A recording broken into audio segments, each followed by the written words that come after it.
Sur la demande de la haute hiérarchie que le maire de Matadi, Dominico Diambete, a effectué une descente au port international de Matadi ce mardi 10 janvier pour palper du doigt sur l'état des engins qui serviront pour la mise en œuvre du projet de développement des 145 territoires initié par le chef de l'État Félix Antoine Tshilombo Tshisekedi. Après observation minutieuse, le maire de Matadi, Dominico Diambete, affirme que ces engins sont en bon état et a appelé la police de la SCTP à bien sécuriser ces engins car ils constituent un atout majeur pour le développement de la République démocratique du Congo. Merci beaucoup. Je crois que, comme nous le savons tous, le programme de développement des 145 territoires est un programme très important pour le développement de notre pays. Et le chef de l'État, son Excellence Félix Antoine Tshisekedi Tshilombo, a investi beaucoup d'argent dans ces projets des 145 territoires.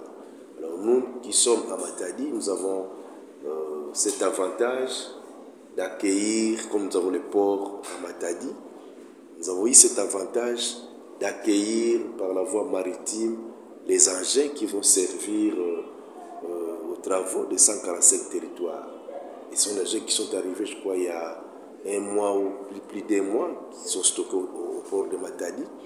Comme c'est ici à Matadi, nous avons l'obligation de connaître dans quelles conditions sont gardés ces engins qui vont servir à toute la République démocratique du Congo, et voir dans quelles mesures il faut informer les autorités de Kinshasa pour que les démarches déjà soient entamées pour la sortie de ces équipements vers leur évacuation, leur déploiement vers les sites où ils seront utilisés. Donc, en tant que maire de Matadi, nous sommes descendus sur les lieux parce que la hiérarchie nous a demandé d'avoir de plus amples précisions sur ces engins.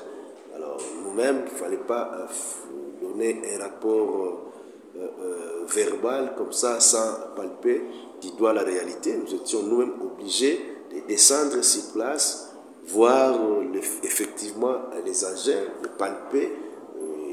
Donc il y a des sites comme ça, les engins sont stockés au niveau, à l'entrée à Mi-Congo, du port de Matadi, et puis devant les bâtiments administratifs du port de l'Onatra.